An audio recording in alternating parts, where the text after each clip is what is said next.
बिस्मिल्लाहिर्रहमानिर्रहीम। अस्सलाम वालेकुम। कैसे हैं आप लोग? होपफुली आपने प्रीवियस लेक्चर्स जो हैं उनको तैयार कर लिया होगा। लेक्चर नंबर 12 हमने प्रीवियसली जो है वो सुना। आज हमारा लेक्चर है लेक्चर नंबर 13। लेक्चर नंबर 13 जो है ये असल में हमने कंटिन्यू किया है किडनी डिसऑर्डर्स को ही। हम प्रीवियस लेक्चर में लेक्चर नंबर 12 में किडनी डिसऑर्डर्स को डिस्कस कर रहे थे और हमने अभी तक फर्स्ट किडनी डिसऑर्डर को डिस्कस किया, that is kidney stones. Kidney stones को हमने डिस्कस किया, उसमें हमने सिम्टम्स, उसकी कॉजेज़ और ट्रीटमेंट के हवाले से हमने डिस्कस किया। ये असल में आप ऐसा कह सकते हैं कि लेक्चर नंबर 12 जो है और लेक्चर नंबर 13 ये एक ही लेक्चर बनेगा। लेक्चर नंबर 12 जो है असल में टाइम की वजह से, तो टॉपिक की नेचर यूँ है कि लेक्चर नंबर 12 जो है उसकी कंटिन्यूटी है लेक्चर नंबर 13। तो उसमें हमने किडनी स्टोन्स को डिस्कस किया। बकिया जो हिस्सा है किडनी डिसऑर्डर्स का, उसको आज हम डिस्कस करेंगे किडनी फेलियर में। सेकंड हमारे पास जो डिसऑर्डर है that is kidney failure. Again बात रिपीट कर रहा हूँ कि किडनी फेलियर, किडनी स्टोन जो हैं ये हमें तब समझ में आएगी ये सारी बातें जब हमने किडनीज़ को अच्छी तरह हमने पढ़ा होगा। हमने किडनी का स्ट्रक्चर पढ़ा है, किडनी की फंक्शनिंग हमने पढ़ी है, उसके बाद हमने किडनी का ऑस्मो रेगुलेटरी फंक्शन हमने डिस्कस किया। अगर ये सारी चीज़ें हमें पता है, ख़ास तौर पर किडनी स्ट्रक्चर का पता है, तो हमें जो है वो किडनी स्टोन और किडनी फेलियर जो है इनको समझने में आसानी होगी। सो स्टार्ट करते हैं आज का lecture kidney disorders. Kidney disorders में हमने फर्स्ट पार्ट डिस्कस किया, सेकंड पार्ट है हमारे पास kidney failure. So second part की तरफ चलते हैं, दैट इज़ किडनी फेलियर।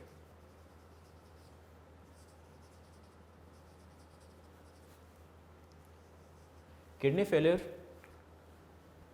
क्या है और इसकी रीज़न्स क्या हो सकती हैं। सबसे पहले हम इसकी कॉजेज़ की तरफ चलेंगे। किडनी फेलियर जो है इसको हम इस तरह से डिफ़ाइन कर सकते हैं कि ये it is lack of partial और completely, it is lack of functioning partially और कम्प्लीटली, यानी कि किडनी की जो पार्शली या कम्प्लीटली फंक्शनिंग की डिस्टर्बेंस है उसको हम किडनी फेलियर का नाम देते हैं।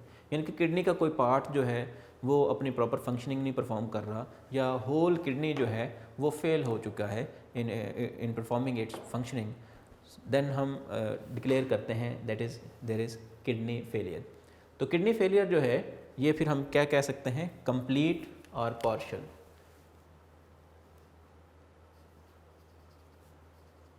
पार्शियल और complete loss of functioning, loss of kidney functioning. So loss of kidney functioning को हम नाम दे रहे हैं किडनी फेलियर का। सो किडनी फेलियर जो है इसकी कॉजेज़ क्या हो सकती हैं, अब इस तरफ चलते हैं। किडनी फेलियर की जो है कॉजेज़, जिस तरह से किडनी स्टोन्स की हमने कई एक कॉजेज़ पढ़ी हैं, उसी तरह से किडनी फेलियर जो है इसकी भी कई एक कॉजेज़ हो सकती हैं, जिनमें मेनली जो है वो डायबिटीज़ है।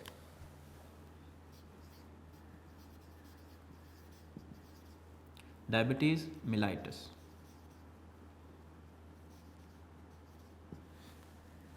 इसके बाद हाइपरटेंशन,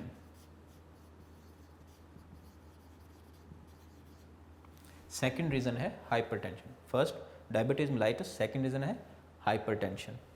अब डायबिटीज़ मिलाइटिस क्या है, जिसको आम तौर पे आप जो है वो डायबिटीज़ का नाम देते हैं। इसी तरह से डायबिटीज़ जो है वो डिफरेंट टाइप की हो सकती हैं। डायबिटीज़ मिलाइटिस है, इसी तरह से आप नेक्स्ट चैप्टर्स में पढ़ेंगे डायबिटीज़ इंसिपिडस है। इसी तरह से ये हाइपरटेंशन जो है ये भी एक रीज़न है, one of the causes among kidney failure causes जो है वो एक हाइपरटेंशन भी एक कॉज है। इसके बाद जो हमारे पास नेक्स्ट कॉज है किडनी फेलियर की, वो है sudden interruption, sudden interruption in blood supply.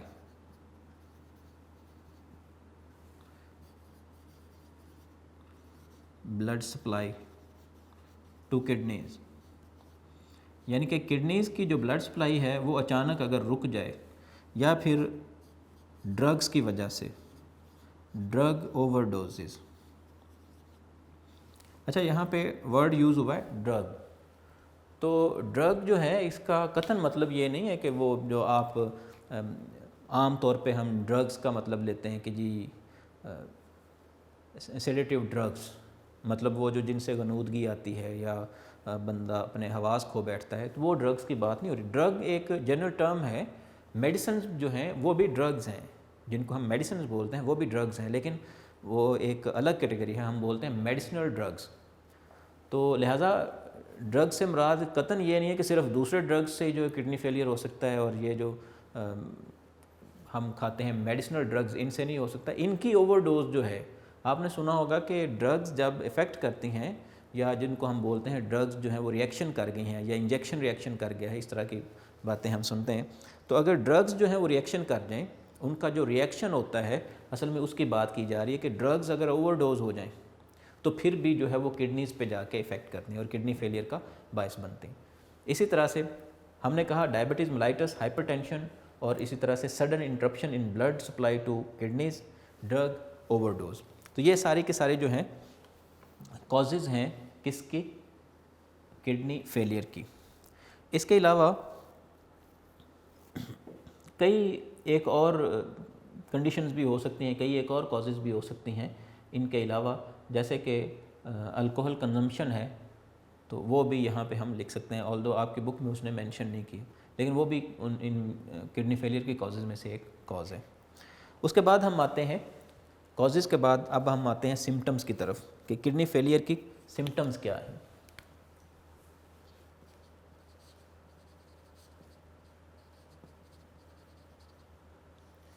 जी, कई एक सिम्टम्स, जैसे हमने किडनी स्टोन के हवाले से हमने सिम्टम्स को डिस्कस किया, उसी तरह से हम किडनी फेलियर की कुछ सिम्टम्स को यहाँ पे डिस्कस करेंगे कि क्या क्या सिम्टम्स हो सकती हैं। कुछ सिम्टम्स जो हैं वो सिमिलर हैं, जैसे कि किडनी स्टोन में हमने कहा कि वोमिटिंग हो सकती है, बिल्कुल इधर भी जो है वो वोमिटिंग जो है वो हो सकती है इन किडनी फेलियर, वोमिटिंग जो है हो सकती है। इसी तरह से नौजिया है, नॉजिक कंडीशन, यानी कि जी मत लाना जिसको हम बोलते हैं, मतलब दिल का ख़राब होना, ऐसा लगता है जैसे कि वोमिटिंग हो रही है लेकिन होती नहीं, तो इस तरह से वोमिटिंग और नोज़िया। इसी तरह से weight loss,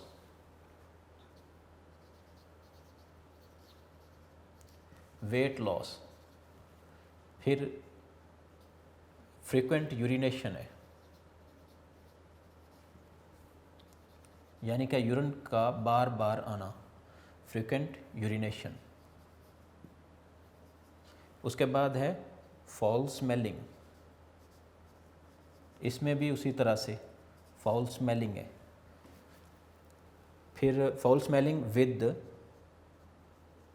blood in urine.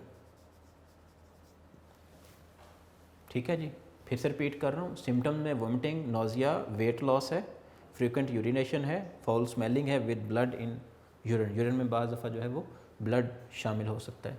इसके बाद इसके अलावा सिम्टम्स में बाज़ दफ़ा ऐसा होता है कि अगर बॉडी में फ्लूइड ज़्यादा हो जाए, अब देखें मैंने आपको पहले भी बताया कि किडनी स्टोन्स के हवाले से अगर हम बात करें तो पानी ज़्यादा से ज़्यादा इस्तेमाल करना चाहिए। अब पानी ज़्यादा से ज़्यादा इस्तेमाल करना चाहिए, लेकिन अगर ये तब तक है किडनी फेलियर से पहले अगर किसी शख्स का जो है वो किडनी फेलियर हो चुका है, यानी कि उसका कोई पार्शल या उसका कंप्लीट किडनी फंक्शनिंग जो है वो लूज़ हो चुकी है, तो उसके नतीजे में फिर क्या होगा कि फिर पानी का ज़्यादा इस्तेमाल, फ्लूइड्स का ज़्यादा इस्तेमाल जो है वो उसके लिए ख़तरनाक हो सकता है। क्यों? असल में ऐसा होता है कि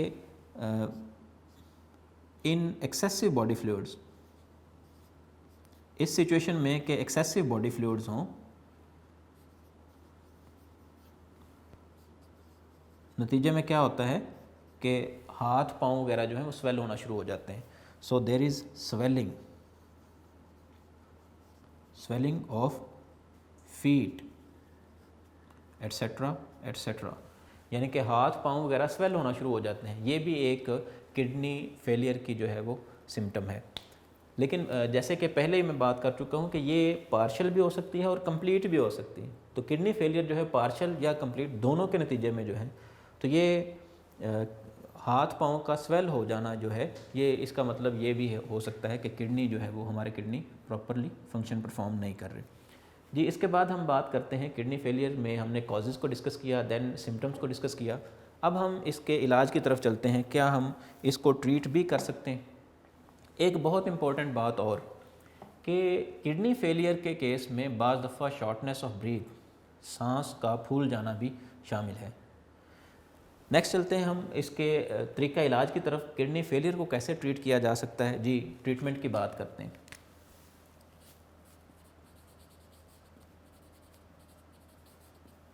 ट्रीटमेंट ऑफ किडनी फेलियर, जिस तरह से किडनी स्टोन के लिए हमने 3 तरीका इलाज जो है वो डिस्कस किए। First with water, second surgical method था, थर्ड जो है वो लिथोट्रिप्सी। अब किडनी फेलियर के लिए भी हम जो है वो 2 मेथड्स को यहाँ पे डिस्कस करेंगे। 2 मेथड्स अपनाए जाते हैं to treat kidney failure. Number 1 पे है डायलिसिस,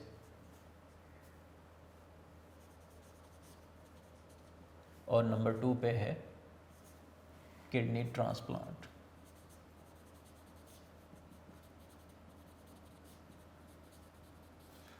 फिर से किडनी फेलियर को 2 तरीक़ों से जो है वो ट्रीट किया जा सकता है। एक तो डायलिसिस का तरीका है हमारे पास, और दूसरा है किडनी ट्रांसप्लांट। अब डायलिसिस क्या है, किडनी ट्रांसप्लांट क्या है, इनकी तरफ चलते हैं। फिर से रिपीट कर रहा हूँ कि कल के लेक्चर नंबर 12 में हमने किडनी स्टोन्स को डिस्कस किया, फिर उसकी कॉजेज़, सिम्टम्स, ठीक है, और उसके बाद ट्रीटमेंट को डिस्कस किया। उसी तरह से किडनी फेलियर में भी हमने कॉजेज़ को डिस्कस किया, किडनी फेलियर क्या है, उसके बाद कॉजेज़ को, फिर सिम्टम्स को, और अब हम ट्रीटमेंट की तरफ जा रहे हैं। अब किडनी फेलियर का जो ट्रीटमेंट है, इसमें डायलिसिस है। डायलिसिस को फर्दर 2 पार्ट्स में डिवाइड किया जा सकता है। तो इसका मतलब ये है कि ये सारी चीज़ें, ये जो लेक्चर चल रहा है किडनी स्ट्रक्चर और किडनी डिसऑर्डर्स से रिलेटेड, तो किडनी स्ट्रक्चर का पता है, किडनी डिसऑर्डर्स का पता हमें चलेगा। किडनी डिसऑर्डर्स का पता है तो फिर हमें फर्दर जो है उसके कॉजेज, सिम्टम्स और ट्रीटमेंट वगैरह को समझने में आसानी होगी। अब हम डायलिसिस की तरफ चलते हैं। डायलिसिस क्या चीज़ है?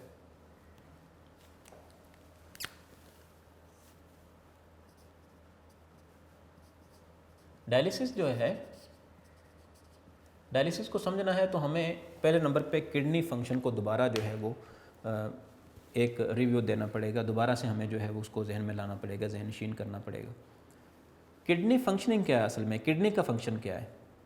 किडनी का फंक्शन डेफिनेटली क्या है? Urine formation. और यूरिन फॉर्मेशन क्यों करता है किडनी? असल में किडनी जो है वो हमारी बॉडी में मौजूद यूरिया जो है उसकी क्वांटिटी को मिनिमाइज़ करता है। याद रखना, तमाम के तमाम जो लिविंग ऑर्गेनिजम्स हैं उनके अंदर डिफरेंट टाइप के नाइट्रोजनस वेस्ट बनते हैं। किसी में अमोनिया, किसी में यूरिया, किसी में यूरिक एसिड बनता है। तो अब इनका अपना अपना टॉक्सिक लेवल है। हमारे लिए यूरिया जो है ये टॉक्सिक है। दैट्स वाई यूरिया को हमारी बॉडी से जो है एक्सक्रीट करना ये किडनी का फंक्शन है। अब यूरिया और नाइट्रोजनस दूसरे जो कंपाउंड्स हैं, जैसे कि प्रोटीन मेटाबॉलिज्म के नतीजे में जो प्रोटीन का वेस्ट है, जैसे क्रिएटिनिन है, इन नाइट्रोजनस वेस्ट जो है उनको ठिकाने लगाने के लिए किडनी जो है अपना रोल प्ले करते हैं।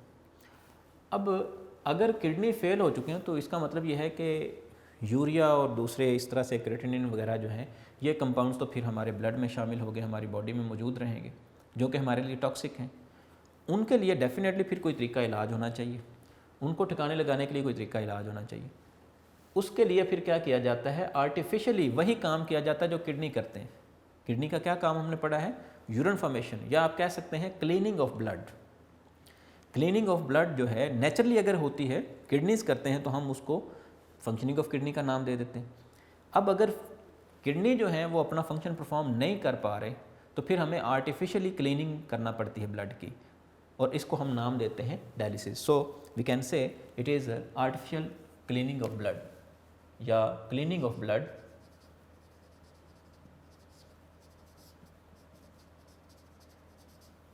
Bye artificial means.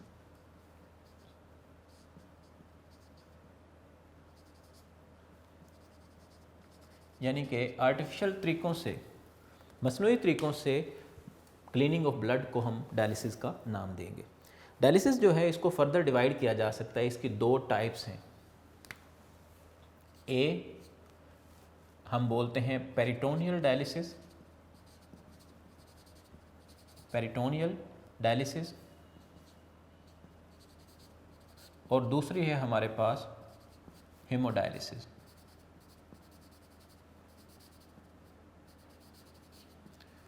ये दो तरीके हैं डायलिसिस के। फिर से डायलिसिस जो है आर्टिफिशियल मेथड है, artificial method of cleaning blood है, या क्लीनिंग ब्लड का जो आर्टिफिशियल तरीक़ों से साफ़ करना जो है, क्लीनिंग ऑफ ब्लड जो है, इसको हम बोल रहे हैं डायलिसिस। डायलिसिस जो है ये दो तरह से हो सकती है, पेरिटोनियल डायलिसिस या हेमोडायलिसिस। अब पेरिटोनियल डायलिसिस क्या है, फिर हम चलते हैं हेमोडायलिसिस की तरफ। पेरिटोनियल डायलिसिस को समझने के लिए इसकी वर्डिंग पे ज़रा गौर फरमाएं कि पेरिटोनियल डायलिसिस तो हमने समझ लिया, अब पेरिटोनियल डायलिसिस क्या चीज़ है। पेरिटोनियल जो है ये वर्ड असल में पेरिटोनियम से है। पेरिटोनियल पेरिटोनियम से है। पेरिटोनियम क्या चीज़ है?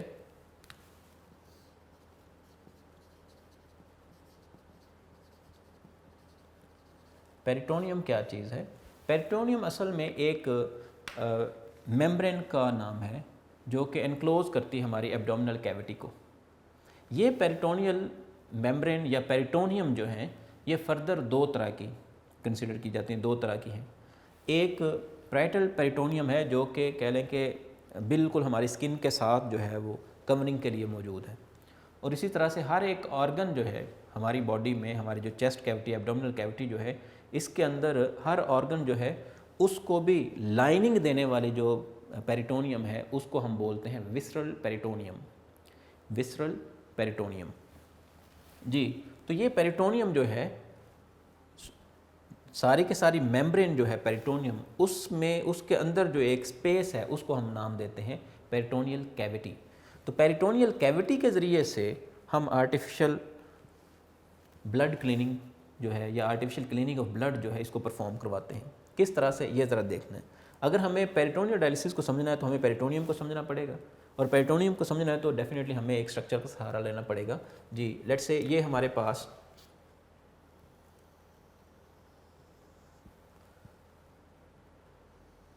ये एक ह्यूमन बॉडी है हमारे पास, लेट्स से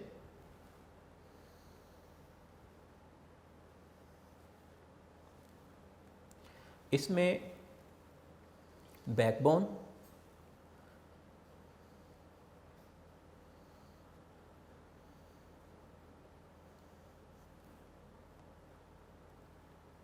ठीक है। इसके साथ हमने पीछे पढ़ा है, जब हमने किडनी का स्ट्रक्चर पढ़ा तो हमने कहा कि किडनीज़ जो हैं ये फेस करते हैं वर्टिब्रल कॉलम को, वर्टिब्रल कॉलम को इनकी कंकेव साइड्स जो हैं वो फेस करती। तो अब ज़रा यहाँ पे देखें कि ये लेट्स से ये कोई शख्स बैठा हुआ है, तो उसमें पेरिटोनियल कैविटी को ज़रा हम लोकेट करते हैं। ये लेट्स से उसका रिब रीजन है, यानी कि चेस्ट रीजन है ऊपर वाला। ये सारा एब्डोमिनल रीजन है, मैं इसको इस तरह से शो कर देता हूँ। ये सारा एब्डोमिनल रीजन है, ये एब्डोमिनल रीजन है। तो एब्डोमिनल रीजन जो है इसको लाइनिंग दी हुई है एक मेम्ब्रेन ने, हम इस मेम्ब्रेन को नाम देते हैं पेरिटोनियम का, पेरिटोनियम का। फिर से रिपीट कर रहा हूँ, ये कोई शख्स लेट से बैठा हुआ है, तो ये उसका ऊपर वाला रीजन जो है ये रिब रीजन है, ये सारा रिब रीजन है। तो ये एब्डोमिनल रीजन है। एब्डोमिनल रीजन को लाइनिंग देने वाली जो मेम्ब्रेन है हम उसको नाम देते हैं पेरिटोनियम। अब पेरिटोनियम के इनसाइड जो कैविटी है उसको हम बोलते हैं पेरिटोनियल कैविटी। लेकिन यहाँ पे थोड़ी कह लें कम्प्लेक्सिटी है, इसको इतना इजीली नहीं समझा जा सकता। कुछ बच्चे क्वेश्चन पूछते हैं, सर ये पेरिटोनियम जो है, तो ये सारी की सारी पेरिटोनियम है, यानी कि ये पेरिटोनियम के अंदर जो कह लें कि ये कैविटी है इसको पेरिटोनियम बोल रहे हैं। इसके अंदर आप देखें, इसके अंदर डिफरेंट एब्डोमिनल कैविटी के अंदर डिफरेंट ऑर्गन्स मौजूद हैं, जैसे कि स्टमक है, जैसे कि स्मॉल इंटेस्टाइन है, लार्ज इंटेस्टाइन है, तो एब्डोमिनल कैविटी में ये सारे ऑर्गन्स मौजूद हैं। इसी तरह से बैक साइड पे किडनीज मौजूद हैं। तो फिर कैविटी कहाँ पे? कैविटी असल में उनके दरमियान गैप का नाम है। मैं आपको इसको इस तरह से समझा सकता हूँ। लेट्स से ये कोई ऑर्गन्स है, लेट्स से ये कोई हमारे पास ऑर्गन है, ह्यूमन बॉडी का कोई ऑर्गन है। तो इस ऑर्गन को एनक्लोज किया होगा मेम्ब्रेन ने, इसके गिर्द लेट्स से ये मेम्ब्रेन है। जस्ट समझाने के लिए जो है वो ये मेम्ब्रेन है, एक ये मेम्ब्रेन है और एक ये मेम्ब्रेन है। यहाँ पे मैं इसको भी इस तरह से शो कर देता हूँ। एक ये मेम्ब्रेन है, ये मेम्ब्रेन है। अब देखें, एक ऑर्गन ये पड़ा है, एक ऑर्गन यहाँ पे पड़ा होगा, एक और ऑर्गन यहाँ पे पड़ा हुआ है। इन ऑर्गन्स के दरमियान में जो स्पेस है उसको नाम दिया जाता है पेरिटोनियल कैविटी। ये कैविटी जो है इसको नाम दिया जाएगा पेरिटोनियल कैविटी। तो पेरिटोनियल कैविटी जो है उसके अंदर जो है वो हम एक स्पेसिफिक फ्लूइड जो है उसको एंटर करवाते हैं, जिसको हम नाम देते हैं डायलिसिस फ्लूइड। डायलिसिस फ्लूइड, फिर से बात कर रहा हूँ, पेरिटोनियम जितने ये पेरिटोनियम है, तो पेरिटोनियम और ये बी जो है इसको हम बोलेंगे विसरल पेरिटोनियम। तो विसरल पेरिटोनियम और इस पेरिटोनियम के दरमियान में जो गैप है, जो स्पेस है, उसको हम बोलते हैं पेरिटोनियल कैविटी। इस स्पेस के अंदर जो है वो हम एक फ्लूइड को एंटर करवा देते हैं, जिसको हम बोलते हैं डायलिसिस फ्लूइड। किस तरह से एंटर करवाते हैं इसको ज़रा हम समझते हैं। अब मेरे ख्याल में पेरिटोनियम और पेरिटोनियल कैविटी का आपको अंदाज़ा हो गया होगा। अब पेरिटोनियल कैविटी के अंदर जो है वो हम डायलिसिस फ्लूइड जो है उसको एंटर करवाएंगे। लेट्स से एक कैथेटर की मदद से, इस तरह से कैथेटर की मदद से इस ट्यूबिंग जो है इसके ज़रिए से एंटर करवाया जाता है डायलिसिस फ्लूइड।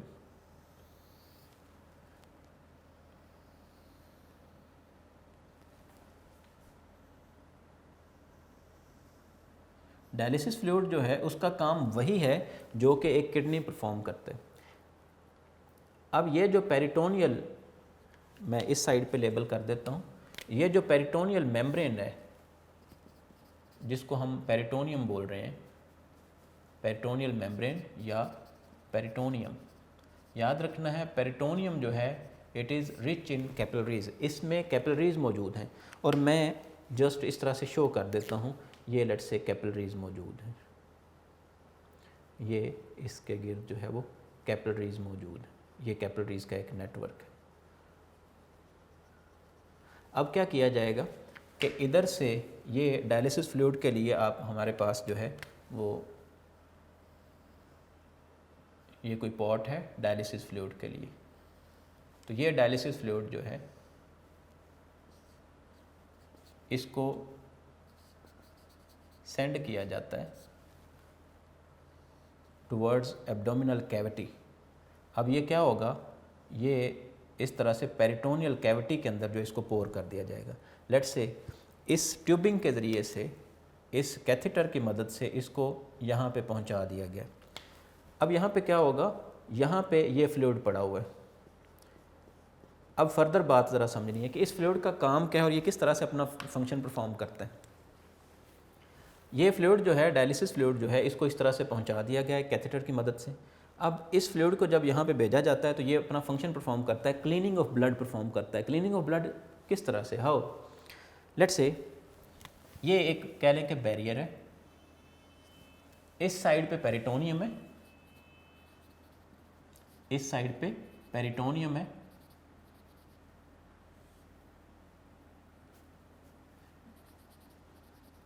और इस साइड पे आप कह लें डायलिसिस फ्लूइड है।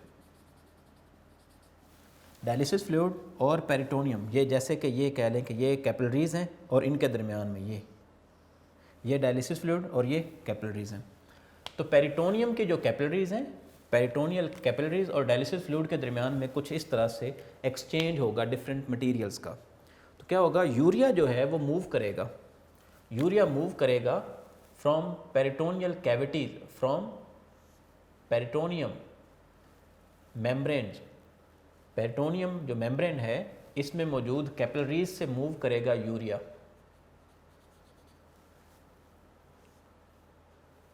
यूरिया, इसी तरह से अदर वेस्ट जो हैं वो सारी की सारी चीज़ें मूव करेंगी इनटू डायलिसिस फ्लूइड। अब ये चीज़ें जो हैं ये डायलिसिस फ्लूइड का हिस्सा बन गई, यानी कि यूरिया अब इस साइड पे आ गया, इसी तरह से अदर वेस्ट जो हैं वो भी इस साइड पे आ गए। अब ये जो चीज़ है ये है हमारे पास वेस्ट। अगर ये वेस्ट नेचुरल तरीके से प्रिपेयर होता है इन किडनीज तो हम इसको यूरिन का नाम देते हैं। अब ये डायलिसिस फ्लूइड जो है यूज़ होने से पहले डायलिसिस फ्लूइड में आप देख लें कि उसमें यूरिया और यूरिक एसिड वगैरह और दूसरे जो कंपाउंड्स हैं वो नहीं थे, दूसरे आइंस वगैरह नहीं थे। लेकिन क्या हुआ है कि पेरिटोनियम जो है उसके साथ जब इन टच आता है डायलिसिस फ्लूइड, ये इनके दरमियान में मेम्ब्रेन है, ये पेरिटोनियल मेम्ब्रेन है, कैपिलरीज से, ब्लड कैपिलरीज से ये चीज़ें जो है मूव करते हैं टुवर्ड्स डायलिसिस फ्लूइड। अब डायलिसिस फ्लूइड में ऐसा क्या होता है, डायलिसिस फ्लूइड की कॉम्पोजिशन जो है इस तरह से होती है कि उसमें चीज़ें जो हैं वो डायलिसिस फ्लूइड की तरफ मूव करती हैं। ख़ास तौर पर यूरिया जो है, यूरिया, यूरिक एसिड क्रिस्टल्स वगैरह जो हैं ये मूव करती हैं टुवर्ड्स डायलिसिस फ्लूइड। अब डायलिसिस फ्लूइड जो है उसमें ये वेस्ट आ कहाँ से रहा है, ये आ रहा है ब्लड से। असल में पेरिटोनियम मैंने यहाँ पे लिखा है तो ये था पेरिटोनियम कैपिलरीज। तो पेरिटोनियम कैपिलरीज के अंदर क्या है, ब्लड। तो आप देख रहे हैं कि ब्लड से मूव कर रहे हैं, ये मटेरियल ब्लड से मूव कर रहे हैं टुवर्ड डायलिसिस फ्लूइड। जैसे कि हमने वहाँ पे पढ़ा था कि फंक्शनिंग ऑफ ब्लड में हमने पढ़ा था कि ब्लड से नेफ्रॉन के अंदर जाएगा मटेरियल, वेस्ट मटेरियल, जिसको हमने ग्लोमेरुलर फिल्ट्रेट बोला, और फिर हमने कहा कि नेफ्रॉन से फिर ब्लड में, फिर हमने पढ़ा ब्लड से नेफ्रॉन में। तो आप ज़रा देखें डायलिसिस फ्लूइड जो है ये बिल्कुल नेफ्रॉन का काम कर रहा है, डायलिसिस फ्लूइड बिल्कुल नेफ्रॉन का काम कर रहा है। लेकिन यहाँ पे इस तरह से नहीं होगा कि इधर से मटेरियल इधर आ रहे हैं फिर इधर से उधर मूव कर जाएंगे, नहीं। यहाँ पे ये वाला जो प्रोसेस है ये होगा by the process of osmosis and diffusion. I think आपको ऑस्मोसिस और डिफ्यूजन की डेफिनेशंस आती होंगी। तो ऑस्मोसिस और डिफ्यूजन के प्रोसेस के तहत क्या होता है कि ये एक्सचेंज ऑफ मटेरियल होता है। अब ज़रा आप बात को ज़रा समझिएगा ध्यान से कि वेस्ट मटेरियल जो है, मैं इसको ब्लैक कलर से शो कर रहा हूँ कि इन कैपिलरीज से मूव करता हुआ वेस्ट मटेरियल जो है ये पहुँच जाएगा इस डायलिसिस फ्लूइड के अंदर। ये जो डायलिसिस फ्लूइड जो है ये एनरिच हो जाएगा विद वेस्ट मटेरियल। अब एनरिच्ड वेस्ट मटेरियल की वजह से, enriched content of waste material की वजह से ये डायलिसिस फ्लूइड जो है इसको ड्रेन आउट किया जाता है। तो इसके ज़रिए से क्या होता है कि ये वेस्ट मटेरियल जो है इसको आउटसाइड द बॉडी जो है वो पंप करवा दिया जाता है। अब ज़रा बात समझिए ध्यान से कि पेरिटोनियल डायलिसिस में हमें एक ख़ास किस्म का फ्लूइड जिसको हम बोलते हैं डायलिसिस फ्लूइड, जो कि बिल्कुल नेफ्रॉन की तरह काम करेगा, बिल्कुल नेफ्रॉन के मेम्ब्रेन्स की तरह काम करेगा और वेस्ट मटेरियल को जो है वो एब्जॉर्ब करेगा। जिस तरह से नेफ्रॉन का फर्स्ट पार्ट जो है बुमेन कैप्सूल प्रेशर फिल्ट्रेशन के तहत जो है वो फिल्ट्रेट को एब्जॉर्ब कर लेता है अपने अंदर, उसी तरह से डायलिसिस फ्लूइड जो है ये भी क्या करेगा, इसको हम पंप करते हैं by a duct, by a catheter into peritoneal cavity for some time. तो कुछ वक्त के लिए इसको पंप किया जाता है डायलिसिस फ्लूइड को इनटू पेरिटोनियल कैविटी, और पेरिटोनियल कैविटी में स्टे करने के बाद डायलिसिस फ्लूइड जो है ये एब्जॉर्ब करता है वेस्ट मटेरियल को। अब वेस्ट मटेरियल जो है वो डायलिसिस फ्लूइड का हिस्सा बन गया। इस डायलिसिस फ्लूइड को जो है वो आउटसाइड द बॉडी जो है वो ड्रेन कर दिया जाता है। इस तरह से जो है वेस्ट मटेरियल जो है उसको बॉडी से बाहर जो है एक्सक्रीट करवा दिया जाता है। आपने यहाँ पे देखा कि किडनी का यहाँ पे कोई रोल नहीं है, क्योंकि किडनी जो है, किडनी पहले ही अपना फंक्शन जो है वो खो चुके हैं। दैट्स वाई जो किडनी फेलियर के पेशेंट्स हैं वो इस चीज़ का सहारा लेते हैं जिसको हम बोलते हैं डायलिसिस। डायलिसिस का भी हमने फर्स्ट पार्ट जो है दैट इज़ पेरिटोनियल डायलिसिस को हमने डिस्कस किया है। तो पेरिटोनियल डायलिसिस में आपने ये देखा कि हम पंप आउट करते हैं a quantity of dialysis fluid into peritoneal cavity. Peritoneal cavity असल में क्या है, ये पेरिटोनियम ने एनक्लोज किया हुआ है एक स्पेस को which is known as peritoneal cavity. अब यहाँ पे जो है वो फिनोमिना होता है डायलिसिस का, और इस तरीके से हमने क्या किया है, आर्टिफिशियली हमने ब्लड को क्लीन कर दिया है।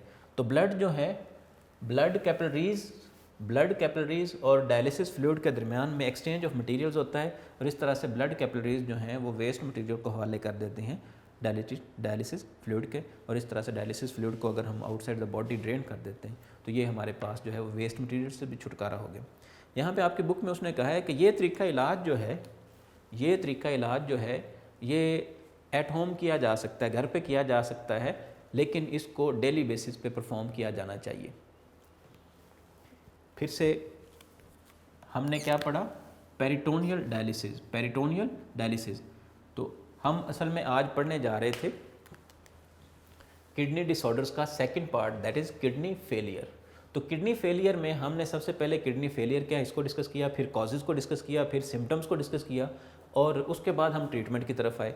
अब किडनी फेलियर का ट्रीटमेंट जो है इसको हमने दो पार्ट्स में डिवाइड किया कि किडनी फेलियर जो है वो थ्रू डायलिसिस भी हो सकता है और बाय किडनी ट्रांसप्लांट भी हो सकता है। अब पहला पार्ट जो है दैट इज़ डायलिसिस, उसको हमने डिस्कस किया कि डायलिसिस क्या है, आर्टिफिशियल क्लीनिंग ऑफ ब्लड है।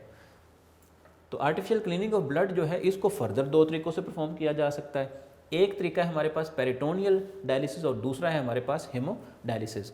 तो पेरिटोनियल डायलिसिस को अब तक हम डिस्कस कर चुके हैं। अब हम चलते हैं सेकंड मेथड की तरफ, दैट इज़ हेमोडायलिसिस। जी, किडनी फेलियर के ट्रीटमेंट में सेकंड मेथड की तरफ चलते हैं, हेमोडायलिसिस।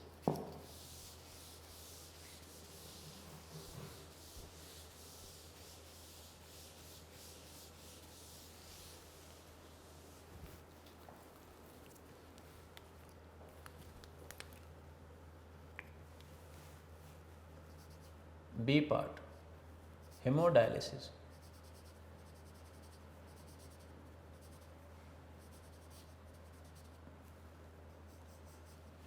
हेमोडायलिसिस जो है इसमें क्या किया जाता है, इसमें पेरिटोनियल डायलिसिस में हमने ये किया कि ब्लड को एक डायलिसिस फ्लूइड को एंटर करवा दिया into our body. Dialysis fluid को हमने पेशेंट की बॉडी में एंटर करवा दिया और वेस्ट मटेरियल जो है उसके ज़रिए से हमने एक्सक्रीट आउट करवा दिया। यहाँ पे हेमोडायलिसिस में थोड़ा मैकेनिज़्म डिफरेंट है। इसमें क्या किया जाएगा कि ब्लड जो है,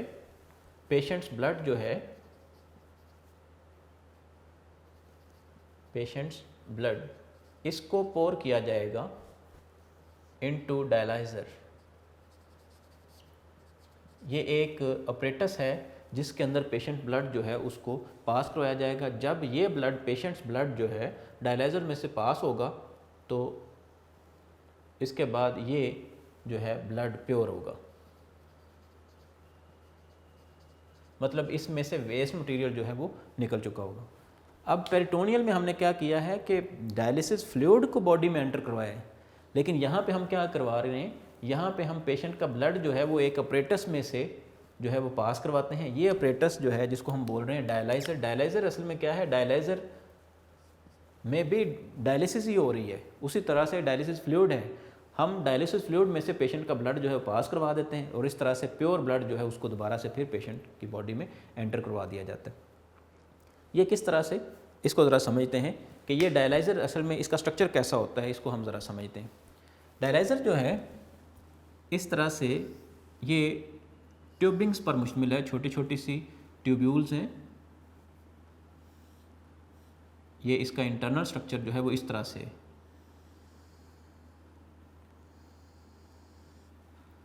इस तरह की छोटी छोटी सी नालियाँ जो हैं ये इन पर मुश्तमिल है, और ये नालियाँ जो हैं इनकी जो मेम्ब्रेन्स हैं ये बिल्कुल कैपिलरीज़ की मेम्ब्रेन के तौर पर एक्ट करती हैं। मैं एक सिंपल सा स्ट्रक्चर ड्रॉ कर रहा हूँ कि ये इसकी फंक्शनिंग किस तरह से होती है इसको समझने के लिए। ये लेट से हमारे पास एक डायलाइज़र है, ये मैं उसका इंटरनल स्ट्रक्चर जो है उसको ड्रॉ कर रहा हूँ।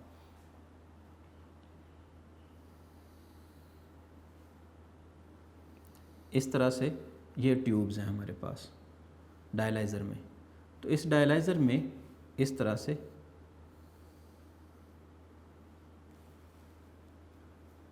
ये हमारे पास ट्यूब्स हैं। अब इनके दरमियान में एक बात ज़रा अगर समझें तो डायलाइज़र जो है इसके अंदर ब्लड जो है वो एंटर करवाया जाएगा इधर से। इसके अंदर जो है वो ब्लड मूव कर रहा है इन नालियों के अंदर। अगर यहाँ पे इसके सेंटर में यहाँ पे मैं शो कर देता हूँ ब्लू कलर से, अगर यहाँ पे फ्लूइड मौजूद हो जिसको हम बोलते हैं डायलिसिस फ्लूइड, अगर यहाँ पे डायलिसिस फ्लूइड मौजूद हो इनके सेंटर में, इन नालियों के दरमियान में यह डायलिसिस फ्लूइड मौजूद हो, तो क्या ख्याल है, आपको नहीं लगता कि ये डायलिसिस फ्लूइड जो है ये उसी तरह से इन नालियों में से, ये जो नालियाँ हैं ये एक्ट करनी एज कैपिलरीज, तो इनमें से ब्लड को फ़्लो करवाया जाता है। जब ब्लड इनमें से फ़्लो करता है तो ये डायलिसिस फ्लूइड जो है ये इनको एब्जॉर्ब कर लेता है। एक और बात याद रखनी है कि डायलाइज़र जो है ये कई तरह के हो सकते हैं, इससे कंफ्यूज नहीं होना कि सर आपने बड़ा अजीब सा तरीके से जो है वो सिंपल सा ड्रॉ कर दिया, ये समझाने के लिए जो है मैंने इस तरह से ड्रॉ किया है। तो इसमें क्या है कि ये ब्लड जो है दोनों तरह से ही हो सकता है कि ब्लड जो है वो इन नालियों के अंदर से जो है वो पास करवाया जाए, या जो है ब्लड जो है वो डायलाइज़र के अंदर जो है वो ओपन छोड़ दिया जाए। लेकिन ये ऑप्शन ज़्यादा बेहतर है कि नालियों के अंदर से ब्लड जो है वो पास करे और इसी तरह से इसको वापस जो है वो पेशेंट की बॉडी में जो है एंटर करवा दिया जाए। अब सिर्फ इसको इस तरह से समझ लें ज़्यादा सिंपल तरीके से कि एक साइड से ब्लड एंटर होगा तो दूसरी साइड से जो है वो ब्लड को पेशेंट की बॉडी में एंटर करवा दिया जाएगा। इधर से अगेन लीव कर रहे हैं, इधर से ब्लड एंटर हो रहा है और इधर से जो है वो लीव कर रहे हैं। और ये सारा का सारा जो स्ट्रक्चर है ये एक्चुअली क्या था, ये एक डायलाइज़र है, ये एक डायलाइज़र है। तो डायलाइज़र जो है उसका स्ट्रक्चर इस तरह से, अब इसमें सारा का सारा डायलिसिस फ्लूइड पड़ा हुआ है। डायलिसिस फ्लूइड जो है इसमें फ्रेश डायलिसिस फ्लूइड एंटर करवाने के लिए भी एक इनलेट है, और जो वेस्ट है, वेस्ट मटेरियल जो है उसको आउट करवाने के लिए भी एक आउटलेट मौजूद है, यानी कि एक आउटलेट है और एक हमारे पास इनलेट है। तो डायलिसिस फ्लूइड जो है इस तरह से उसको वक्तन फ़वक्तन जो है वो चेंज करवाया जाता है। अब इधर से एक पेशेंट जो है उसकी बॉडी से ब्लड जो है वो एंटर हो रहा है, तो आप ऐसा कह लें कि आर्टरी से ब्लड लिया जा रहा है और वीन के अंदर जो है वो ब्लड पोर किया जा रहा है। तो इस तरह से एक पेशेंट की बॉडी से ब्लड जो है वो एंटर होता है इनटू डायलाइज़र, और डायलाइज़र में इसकी प्योरीफिकेशन के बाद फिर से जो है वो वीन के अंदर एंटर करवा दिया जाता है। ये तरीका इलाज जो है ये जो है वो एट सेंटर किया जाता है, डायलिसिस सेंटर्स हैं वहाँ पे ये तरीका इलाज जो है वो अपनाया जाता है। इस टाइप की डायलिसिस जो है वो वहाँ पे अपनाई जाती है। आपकी बुक में उसने शो किया हुआ है मतलब एक पेशेंट को और उसके साथ जो है डायलाइज़र मशीन जो है उसको अटैच किया हुआ है किस तरह से। मैंने सिंपल वे में आपको ये बता दिया कि असल में मैकेनिज़्म क्या है। अब यहाँ पे आप चाहें तो जो है वो आर्म ड्रॉ कर लें, एक आर्म के एक आर्टरी और वीन जो है वो किस तरह से, एक आर्टरी से ब्लड जो है वो लिया जा रहा है और एक वीन में किस तरह से जो है वो पोर किया जा रहा है, तो वो भी आप यहाँ पे शो कर सकते हैं। फ़िलहाल हमारा आज का टॉपिक किडनी डिसऑर्डर जो है वो कंप्लीट हुआ। अभी हमारा जो एक ट्रीटमेंट का तरीकाकार है वो बाकी है, उसको हम नेक्स्ट लेक्चर में डिस्कस करते हैं। फ़िलहाल यहाँ पे आप ये ज़रा देखें कि किडनी डिसऑर्डर्स में हमने पढ़ा किडनी स्टोन, इसके सिम्टम्स पढ़ी हमने, कॉजेज़ पढ़ी हमने, तरीका इलाज पढ़ा। उसके बाद किडनी फेलियर को हमने डिस्कस किया। तो किडनी फेलियर में हमने सिम्टम्स, कॉजेज़ और फिर जो है ट्रीटमेंट की बात की। ट्रीटमेंट जो है वो दो तरह का हमने कहा, किडनी फेलियर का ट्रीटमेंट जो है वो दो तरह का है, एक डायलिसिस था, दूसरा किडनी ट्रांसप्लांट। डायलिसिस जो है इसको हमने डिस्कस किया। डायलिसिस जो है फर्दर दो तरह के, पेरिटोनियल डायलिसिस और दूसरा है हमारे पास हेमो डायलिसिस। पेरिटोनियल डायलिसिस जो है इसको हमने डिस्कस किया, उसके बाद हमने हेमो डायलिसिस को डिस्कस किया है। अब आप ऐसा कह सकते हैं कि डायलिसिस का टॉपिक जो है ये हमने कंप्लीट किया। याद रखना डायलिसिस का टॉपिक जो है ये एक सेपरेट टॉपिक के तौर पर भी एग्ज़ाम में पूछा जा चुका है, ऑलमोस्ट 2013 और एक और साल में भी 2018 में आई होप सो पूछा गया है। तो ये जो है डायलिसिस का टॉपिक जो है वो सेपरेट टॉपिक के तौर पर भी पूछा गया है। तो हमने तो इसको किडनी डिसऑर्डर्स के अंडर ही डिस्कस कर लिया है। तो डायलिसिस फ्लूइड जो है, sorry dialysis, what is dialysis, give the different types of dialysis. तो वो जो भी टाइप्स हैं डायलिसिस की उनको डिस्कस करने के लिए वो एक क्वेश्चन पूछता है। तो डायलिसिस कंप्लीट हुआ, उसके बाद है हमारे पास किडनी ट्रांसप्लांट। तो किडनी ट्रांसप्लांट जो है इसको हम डिस्कस करते हैं। याद रखना एक और हमारा टॉपिक छोटा सा रह गया है, role of Muslim scientist. Kidney और किडनी सर्जरी के हवाले से जो मुस्लिम साइंटिस्ट हैं उनका क्या रोल है वो भी आपकी बुक में उसने मेंशन किया है। तो उसको भी हम ज़रा डिस्कस करेंगे। ब्लू बॉक्स में उसने डिस्कस किया है, उसको हम नेक्स्ट लेक्चर में ऐड कर लेंगे। तो किडनी फेलियर के दोनों तरीक़ों में, ट्रीटमेंट के दोनों तरीक़ों में, एक डायलिसिस है और दूसरा किडनी ट्रांसप्लांट। याद रखना, डायलिसिस हमारा कंप्लीट हो गया, तो वो ये भी पूछ सकता है किडनी डिसऑर्डर्स, या डायलिसिस वो पूछ सकता है सेपरेटली, ठीक है। तो डायलिसिस अगर वो पूछेगा तो आपने जस्ट डायलिसिस को ही डिस्कस करना है और किडनी ट्रांसप्लांट वगैरह को डिस्कस करने की ज़रूरत नहीं है, और किडनी डिसऑर्डर्स को डिस्कस करने की ज़रूरत नहीं है। जब उसने पूछा ही सिर्फ डायलिसिस है, तो आप डायलिसिस को स्टार्ट करेंगे और डायलिसिस की दोनों टाइप्स को डिस्कस करेंगे, कोशिश करें विद डायग्राम्स, तो आपका ये एक लॉन्ग क्वेश्चन जो है कंप्लीट हो जाएगा। इसी तरह से वो अलग से पूछ सकता है kidney stones, right note on kidney stones, तो आप इसके बारे में सारी बातें बताएंगे, क्यों होते हैं, कैसे होते हैं, वजह क्या हो सकती है, सिम्टम्स क्या है, ट्रीटमेंट क्या है। इसी तरह से अगर वो सेपरेट किडनी फेलियर के बारे में पूछता है कि right note kidney failure on kidney failure, तो किडनी फेलियर में आप वजूहात बताएंगे, सिम्टम्स बताएंगे और ट्रीटमेंट बताएंगे। अब ट्रीटमेंट आप डेफिनेटली, ट्रीटमेंट इसका बहुत लेंथी है, उसमें 2 मेथड्स हमने पढ़े हैं, 2 मेथड्स हम पढ़ने जा रहे हैं। पहला हमने पढ़ लिया, दूसरा जो है हम नेक्स्ट डिस्कस करते हैं। सो बेटा ये आपका टॉपिक भी लेंथी था, आपने इसको केयरफुली जो है प्रिपेयर करना है। अब हमारा एक टॉपिक है किडनी ट्रांसप्लांट का, ये आपका लास्ट टॉपिक है इस चैप्टर का। इसके साथ हम उस एक छोटे से टॉपिक को ऐड करेंगे नेक्स्ट लेक्चर में, लेक्चर नंबर 14 में। आपका टॉपिक था role of Muslim scientist in kidney structure, kidney surgery etcetera etcetera. जी होप सो आप इंशाल्लाह अज़ीज़ आपको समझ आ गई होगी और आप जो है वो अच्छे तरीके से प्रिपेयर कर पाएंगे। अगर किसी किस्म का कोई इशू होता है तो आप रब्ता कर सकते हैं अपने टीचर्स के साथ, अपने अदारे से जो है वो कांटेक्ट कर सकते हैं।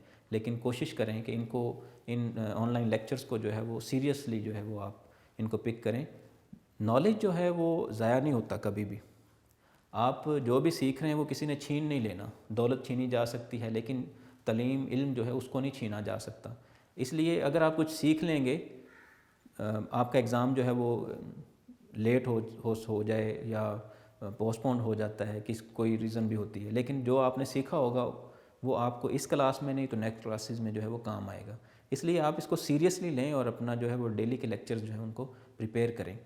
तो आप प्रीवियस लेक्चर को प्रिपेयर करेंगे तो नेक्स्ट लेक्चर जो है उसको आप जो है वो अच्छे तरीके से कर पाएंगे। एक आखिरी बात कि हमारा ये लम्हा पिछले लम्हे से बेहतर है, तो समझें कि हम जो है वो तरक्की की राह पर हैं। कहने से मुराद ये है, आप ऐसा कह लें कि कल के दिन से अगर हमारा आज का दिन अच्छा है पढ़ाई के हवाले से, कल हमने लेट से 1 पैराग्राफ याद किया तो आज हमने 1.5 या 2 पैराग्राफ याद किए हैं, तो आप कह लें कि ये हमारे लिए बेहतर है। लेकिन अगर इसके बरक्स हो जाए कि कल हमने 2 पैराग्राफ याद किए और आज 1 पैराग्राफ याद किया, आज एक टॉपिक समझा है, आज एक टॉपिक पढ़ा है, तो फिर ये आप कह लें कि आप तरक्की नहीं बल्कि तनज़्ज़ुली की तरफ जा रहे हैं। सो हमारा हर लम्हा जो है पहले लम्हे से बेहतर होना चाहिए। सो इसी कोशिश में लगे रहें बेटा। अल्लाह हाफ़िज़।